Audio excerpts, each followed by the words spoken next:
Hi, I'm Vance, and welcome to Repair and Replace. If your dishwasher stops mid-cycle and won't complete the wash, then there's a few things that you should check. First, inspect the water level in the tub. If it's not draining properly, then that's likely the cause. You can try to force it to drain by pressing Start, then hit Cancel. This should engage the drain pump.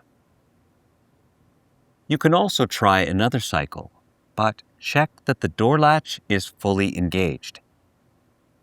If either of these doesn't work, then you'll have to do some further tests. In this episode, first, we'll learn how it all works. Then, we'll test the door latch, drain pump, and circulation pump. Thank you to Frigidaire for sponsoring this video. Let's begin.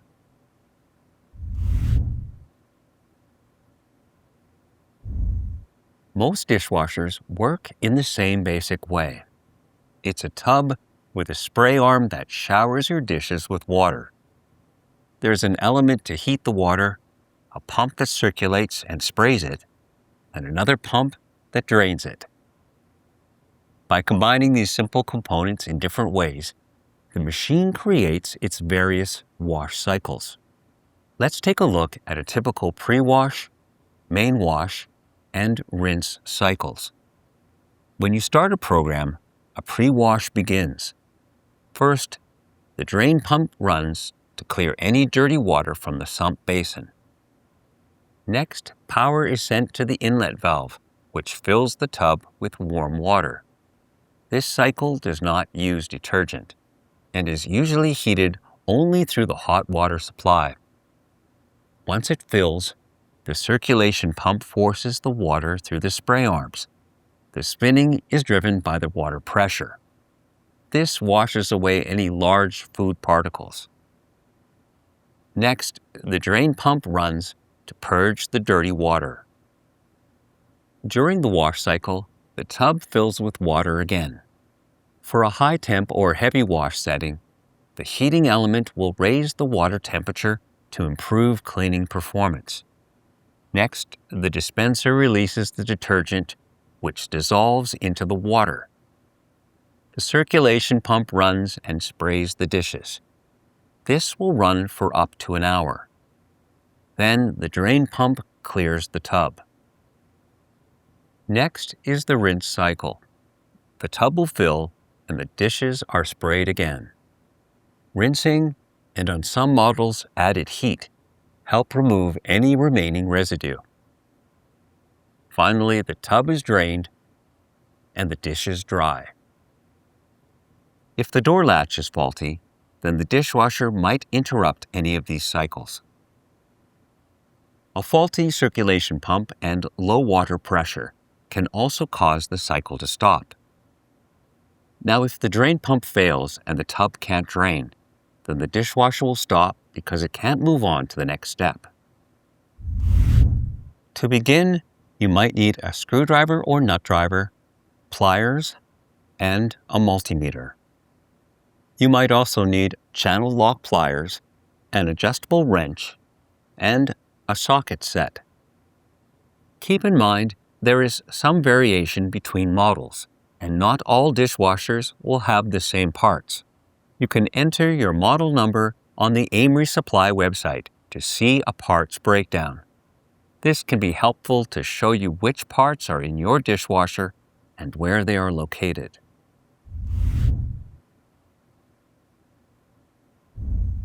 First, shut off the breaker to disconnect the power. In some cases, you can unplug the dishwasher. Now shut off the water supply valve. This should be located under the sink. It's also a good idea to wear cut-resistant gloves, as there can be some sharp edges.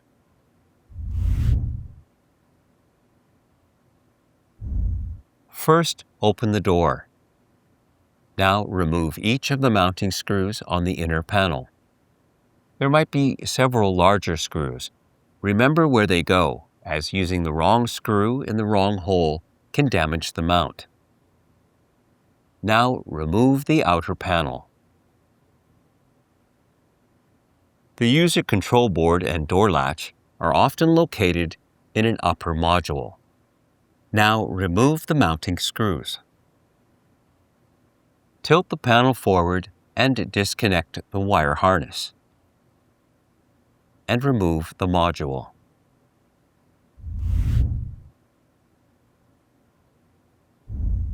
Using a multimeter, components can be tested for continuity. A successful continuity test proves that electricity can pass through the circuit. First, remove the wire harness. In some cases, you can test the latch in place, but to make it easy, we'll be testing it on the bench. Depending on the model, the latch might have 1 or 2 switches with 2 terminals, or a single 3-terminal switch. If there's only 2 terminals on the door switch, then it's easy to test. Set the multimeter to the ohms or resistance setting. Now touch the probes to each terminal. Pressing and releasing the switch should connect and disconnect the circuit. There should be continuity with a resistance between 0 and 1 ohm. If there is no continuity at all, then the switch is faulty and should be replaced. If there's 3 terminals, then you'll have to do several tests. The terminals will be labeled COM for common, NO for normally open, and NC for normally closed. A normally closed terminal will form a complete circuit at rest. It will stay energized until the switch is pressed and the circuit is opened. A normally open terminal is not energized at rest and will only complete the circuit when the switch is pressed closed.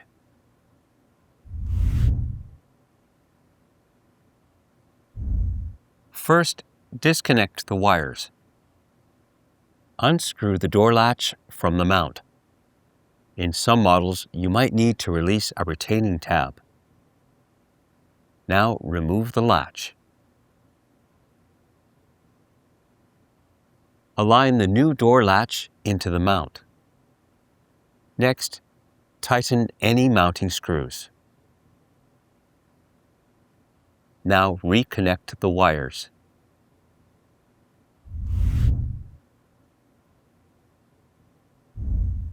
Reconnect the wire harness. Next, align the control module and make sure that the mounting holes line up. Now, tighten the screws.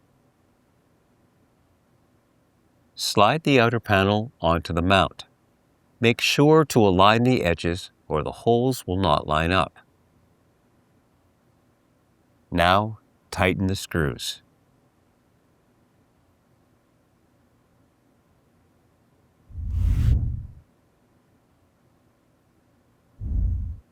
To access the components, you'll have to remove the dishwasher from the cabinet. These steps may vary depending on your model. Loosen the clamp to remove the drain hose from the sink. If there's a spring clamp, then you'll need to use pliers. Now feed the hose through the cabinet. Unscrew and remove the lower access panel. Next, unscrew the water supply line from the inlet valve. In some models, the valve is located in the back and is only accessible once you remove the dishwasher. Unscrew the cover to the junction box. Next, remove the wire nuts.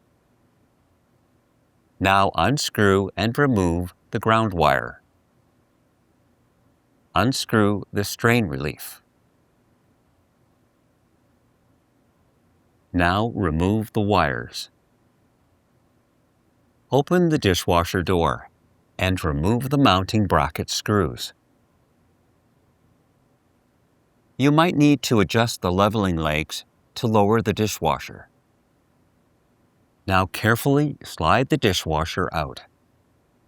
To avoid scratching the floor, you can put a flat piece of cardboard or a drop cloth under the legs.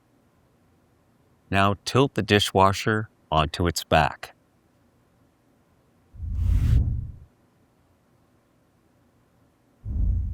If your model has a bottom pan, then you'll have to remove it. Remove any mounting screws. Now release any mounting tabs. Next, lift off the bottom pan. If needed, disconnect any wires.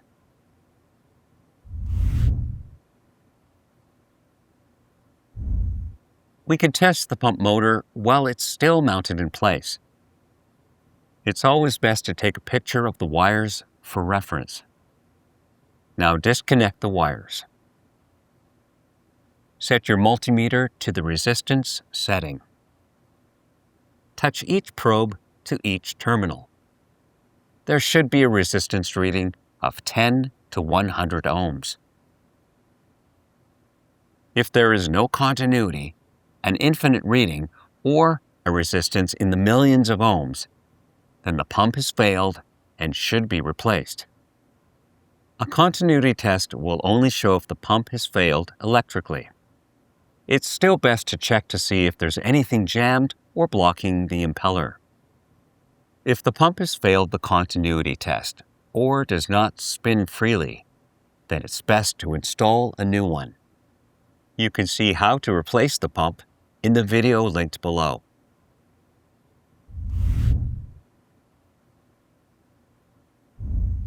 We can test the pump motor while it's still mounted in place. It's always best to take a picture of the wires for reference. Now disconnect the wires. Set your multimeter to the resistance setting.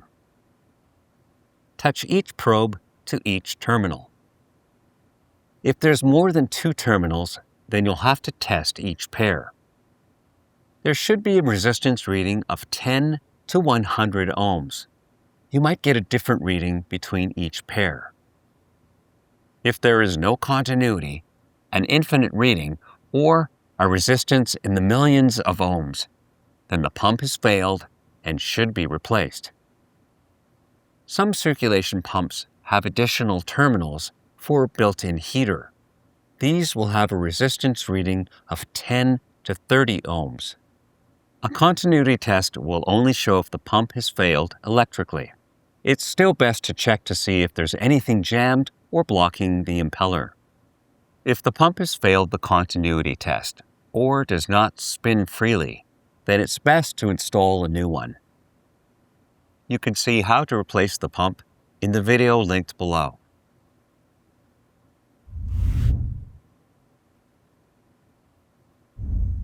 Align the bottom pan into the mount.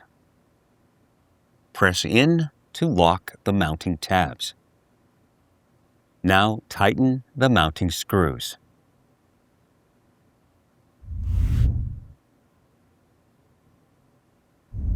First, feed the drain hose into the sink cabinet. Gently slide the dishwasher into place. If necessary, adjust the leveling legs. Tighten the screws to secure the dishwasher to the countertop. Now connect the drain hose and tighten the clamp. Make sure that the drain hose has an elevated loop above the connection. This will prevent water from flowing back into the dishwasher. Feed the wires into the junction box and tighten the strain relief. Now connect the ground wire. Next, tighten the wire nuts to secure the wires. Now replace the junction box cover. Attach the water supply line to the inlet valve and tighten it into place. Finally, replace the lower access panel.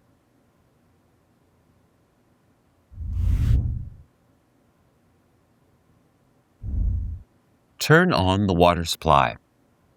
Next, reconnect the power.